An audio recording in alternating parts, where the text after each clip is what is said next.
It's day 7 at the Johannesburg Equality Court today on the 16th of February 2022, and the Commander-in-Chief of the EFF, Julius Malema, is appearing in court for the case against Afriforum.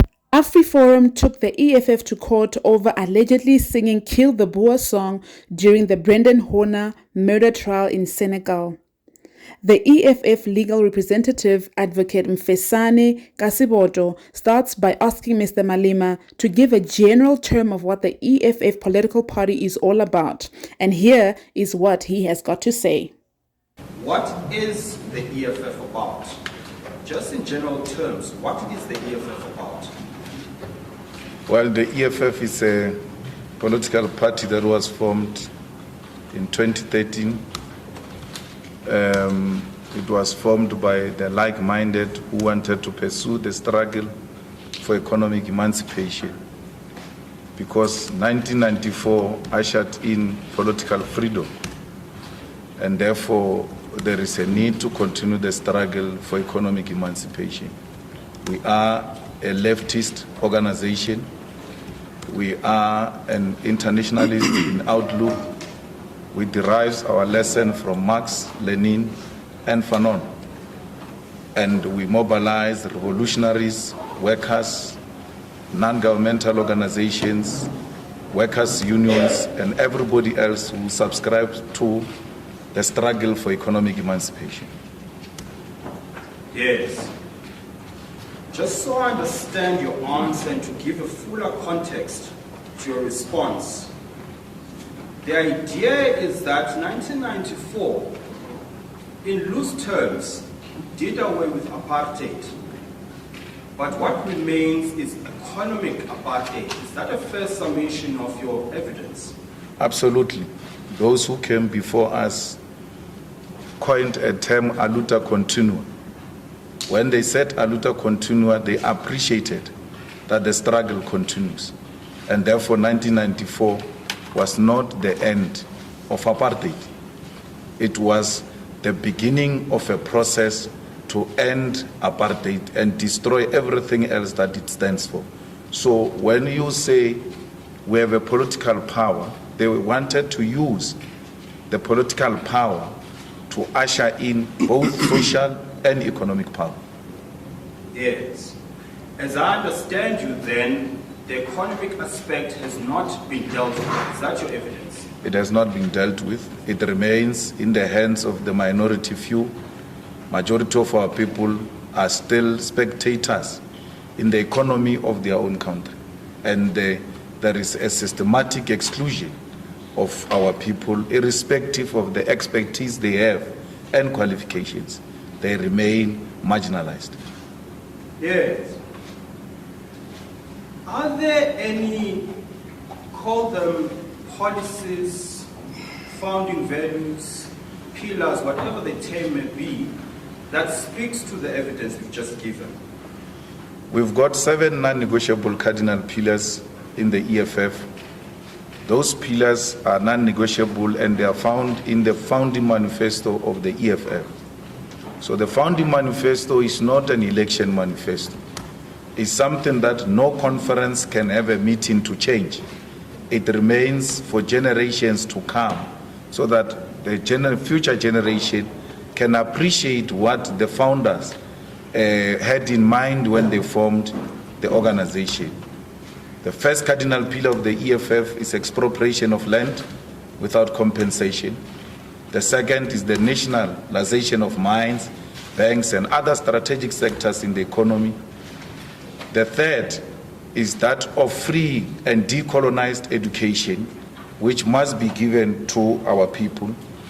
The fourth is the industrialization with a belief that the creation of jobs in South Africa will never be successful for as long as jobs have not been created.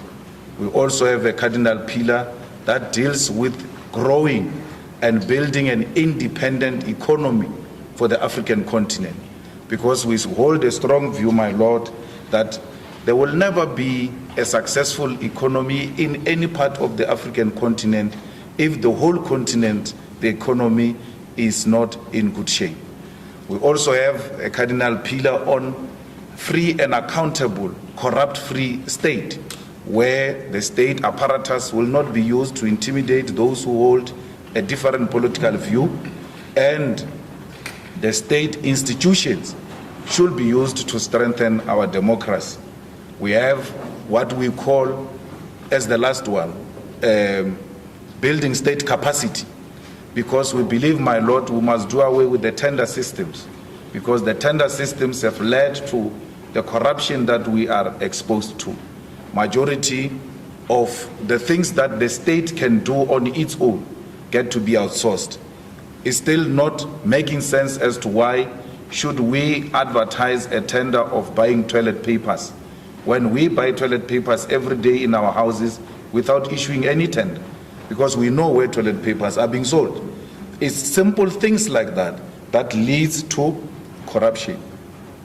And therefore the building of a state capacity will go a long way in eradicating corruption. Tenders must be on sophisticated, very difficult things to do, not on simple things like patching potholes, which can be done internally. Those are 7 non-negotiable cardinal pillars of the EFF. The first, which is the main, is the expropriation of land without compensation, because land represents the economic struggle that we are pursuing.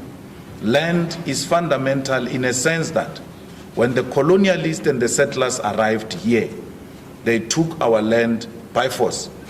We remain a conquered nation for as long as we have not reclaimed the land and returned it into the hands of the rightful owners.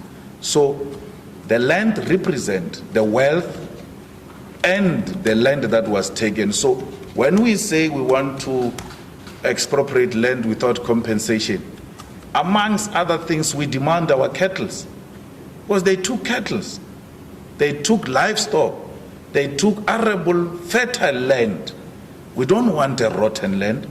We want prime land in the hands of the people, and that you can restore it in the hands of the people by giving it to the state.